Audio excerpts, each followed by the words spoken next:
And now let's bring on Kendall Rogers to talk some college baseball. He is editor and national columnist at D1Baseball.com and joins us here on Halftime. Appreciate your time, Kendall. How are you?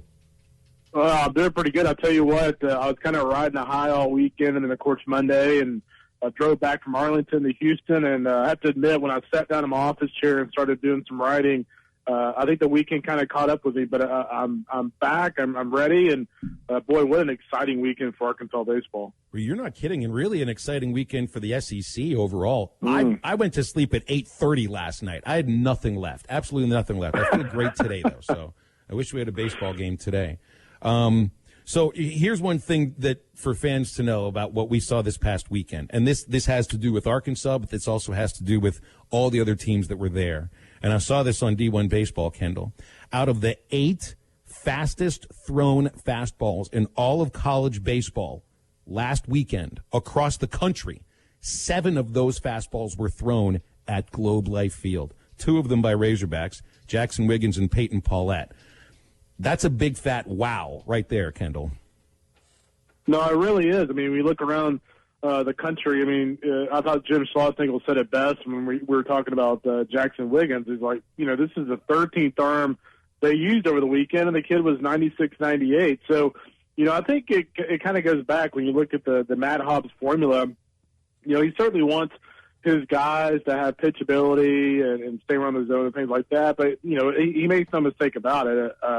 He wants his guys, throwing with some velocity. When you can do that in college baseball, if you can throw 96 and you can command it, I mean, there are some exceptions to that rule, but for the most part, you're going to have really good numbers. And so when you look at Arkansas, when you look at Ole Miss with Gunnar Hoagland and their Diamond, it's no surprise that number 1 and number 2, both had several guys playing, throwing 96 or harder. So, I mean, we're all fired up here, and I'm trying to tamp my own excitement down just because it's the first weekend of the season. But it's good teams that they played. I felt like the biggest question mark going into the season is what does the pitching look like? And I almost felt like that question was answered in one weekend. But you people that know baseball know one weekend to the next, it's not always the same. But I don't know, Kendall. I'm having trouble holding my excitement down. I think you are too. You guys bumped Arkansas all the way to number 2.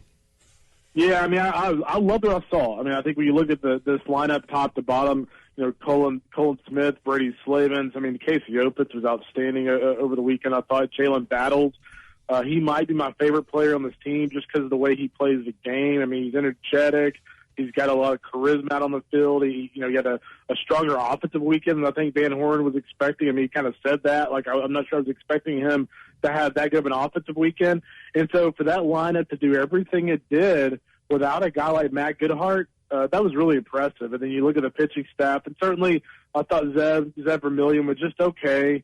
But, for the most part, Peyton Paulette, to me, looked like a little bit like a Walker Buehler Jr. type, like similar body style. The fastball velo was electric. I'm not sure I was expecting that sharp of a breaking ball. I thought his breaking ball was really, really good. His composure was very good. And, of course, you look at some of these other arms like Caleb Bolden. I mean, Caleb Bolden made a loud statement, I thought, to be a weekend starter. And then you throw a guy like Jackson Wiggins in there who, DVH coming into the season said that they gave strong consideration to making him a starter. So Arkansas has a good problem to have. It's not a, hey, is our rotation going to be any good? It's like, who in the world do we put in our rotation? And for me, based on the arms I saw, the 3 for me would be Paulette, Bolden, and Jackson Wiggins. But, Patrick Wicklander and Connor Nolan still have not thrown this year. And those are 2 guys that are battle-tested and have been through the rigors of the SEC and are certainly solid prospects as well. So options are plenty in Fayetteville, which is always important in the SEC. Kendall Rogers from D1 Baseball joining us here on Halftime. Kendall, don't want to jump too far ahead, but we kind of alluded to it just a moment ago with Phil not trying to get too excited 3 games into the year. But you mentioned the dominant pitching. You mentioned the stellar offense that I don't think DVH was necessarily expecting. When you factor all those things in together, and with D1 Baseball moving Arkansas to the 2 line of the rankings, where is this Arkansas team for real? Is this a national championship contender, or is it still way, way too early to make that assumption? Oh, I think they are. I mean, I thought coming into the season I had them pegged as a national championship contender. I think anytime you're in the top 10, you're kind of expected to be in that mix. And I think when you look at this team overall, like I take a step back, and I'm with you. Like I look at 3 games and I go, okay, you can't tell a whole season based off 3 games. But what I look for are patterns. And when I look at Arkansas, you look at the TCU game, for instance, and, they're not scoring runs early on. Austin Crope's doing really well. But what did we all think? We're all kind of sitting back going, okay, they haven't scored yet, but we all think they're going to score a few runs. So immediately when you're in game 3 of the season and you're expecting an offense to go out there and put up some runs late in the game, it gives you an idea of, like, how balanced and how good that offense is. And I think even on the mound, it's such a luxury to be in a position to where, you know what, hey, if one of our starters doesn't have his best stuff, his Zed Vermillion stuff is just okay, guess what? We can go throw, like, power arm after power arm out there and get the outs we need. So I have no doubt this is a national championship contending team. And frankly, I mean, you can make a very strong argument they were more impressive than Ole Miss. Obviously, Ole Miss is ahead of them in the rankings. I would probably have them about equal. I think Ole Miss might have a slight edge in starting pitching right now, but I think Arkansas, for me, is more offensive. I think they have more bullpen weapons. And so, it's probably too much to ask for. It'll be 1 and 2 when those 2 teams meet in April. But I'll tell you what, if they are, I'm definitely headed to Oxford for that. Boy, that's going to be just a gargantuan showdown. Kendall, we've been tossing this idea around a little bit. It got brought up on one of our morning shows, and obviously you're one of the biggest faces of college baseball as far as reporting with D1 baseball, and I'm really anxious to hear your opinion on this. With this season, when you talk about how the rosters have fluctuated with so much talent, specifically in the SEC, obviously we know the talent in Arkansas, but it's not just in Arkansas. It's all across SEC baseball. With how it's stacked right now, would you say it's more difficult this year to win the SEC championship or the SEC West, to bring it more of an Arkansas perspective, than to win the College World Series? Boy, that's a tough one. I mean, the thing about the SEC is if you can get on a roll in conference, you have a pretty good shot. I think the problem you run into for Omaha is when you get to Omaha, it's like every single out is magnified. I mean, we all know that we don't need to rehash it, but like Arkansas knows as well as anybody, like how every single play is magnified. And so I think it's tougher to win the College World Series. I mean, you got to have so much luck involved to get through regionals, get through super regionals, and then win the College World Series. So I would say that, but boy, the SEC this year is going to be crazy. I mean, you look at teams like, A&M, who are probably 10th or 11th in that conference this year right now on paper, and I get that they're off to a slow start, but they have some pretty big arms in their pitching staff. And so, Alabama is probably 9th in that league, and they got a guy who could be a number 1 overall pick in next year's draft is their Friday guy. So it's definitely going to be an absolute war every week in that league. And obviously, when you look at the Razorback schedule, kind of bring it back to an Arkansas perspective just for a second. Last weekend of the season, you host the Florida Gators in Baum-Walker Stadium. And Kendall, the Gators didn't necessarily get off to the best start, being the preseason number 1 team in the country, lost 2 of 3 to Miami. And kind of along the same lines, you don't want to get the horse too in front of the cart here, but Florida struggled a little bit in this opening weekend. What's any concern about how Florida started the season so far? No, I think we look at Florida overall. I mean, I thought their pitching was a little iffier than I thought it would be. You look at the middle game; they won the first game pretty comfortably against Miami. You look at the second game, and at the end, I don't know. I'm not entirely sure what Sully was thinking, but he let a guy go out there, which isn't very Sully-like at all. But he let a guy go out there and give up, I think, 5 runs in the 9th inning to take that game into extra innings. They eventually lost. Of course, they lost the series finale. So I thought Florida just did some very uncharacteristic things. I still think when you look at their rotation, you look at their pitching depth, and, of course, their offense, they'll be just fine. But certainly an eye-opening weekend, and that was a big weekend series win for Miami and the ACC. Because if you look at the SEC versus the ACC, those leagues are really deep. So what does the SEC have? It has a lot more star power at the top. That could end up being a pretty big series win for that league looking towards the end of the year. Let's wrap it up just with a thought on who makes this program go. You've covered Dave Van Horn for a long time, Kendall. Why is he such a great coach?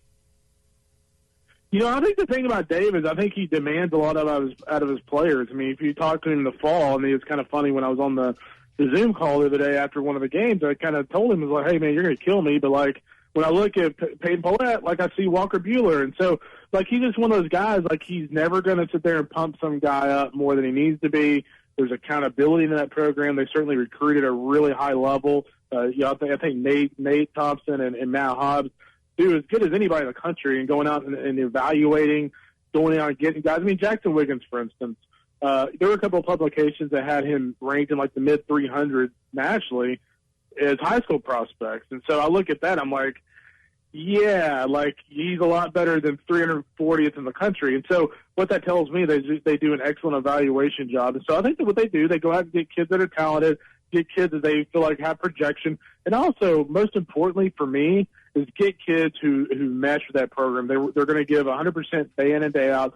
They're going to be hard-nosed, and they're going to look at the SEC and not get intimidated by it. So it's just a culture at this point. I said it last year, and I'll say it again. Arkansas is to the point of the program where they are like a Florida. They are going to be good every year. It's just a matter of, are they going to win the national championship, or are they just going to get to Omaha?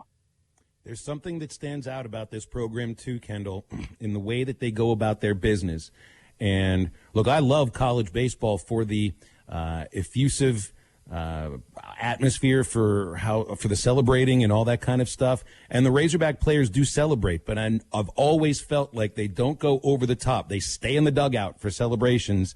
They don't act like one win means they won the College World Series like I've seen some other even this last weekend I saw that from a team or two. So when you watch Arkansas baseball, there's a little bit of a different way they go about their business than probably like 90% of the other teams. Well, it's interesting, and I think one of the teams you're going to mention there is Texas Tech. I thought watching Texas Tech over the weekend, they gave me some really weird vibes. Like I kind of felt like Tech kind of shuttered around like they were a little too good for everybody. It was very strange. I don't know if they just expected to go in there and whip up on everybody, but I thought when they got punched in the mouth a little bit, I didn't feel like they carried themselves well. I think we look at Arkansas. I think the TCU game is a perfect example of what kind of mindset this team has. They get down early. Obviously, it's within reach, and like literally no one freaked out. And what do? 8th and 9th inning, they ramp it up a little bit, and they end up winning the game comfortably. So. Yeah, I love the makeup of this team. And again, this kind of goes back to getting some of these veterans back. And, the X factor for me for this team is Casey Opitz. I mean, you look at what he does behind the plate. You look at some of his offensive production over the weekend. And, of course, his leadership. He's the most important person in this program. Where are you going this weekend to watch college baseball, Kendall? I will be at Round Rock at the Round Rock Classic with Auburn, Baylor, Oklahoma, Texas A&M. This is a big weekend for Oklahoma and A&M. Both of those teams off to really slow starts.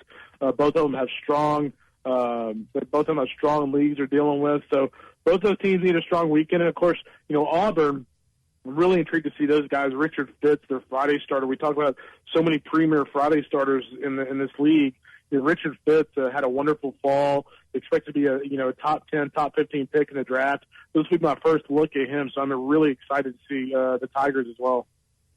Well, say hi to the Dell Diamond, man. It's been a long time since I've been there. It's a fabulous park, and we'll be paying attention since Arkansas plays Auburn and Texas A&M. Thanks, Kendall. Thanks, guys. Good talking to you. You got it. It's Kendall Rogers. He's one of the best and the guy that is as thorough as it gets when it comes to college baseball. If you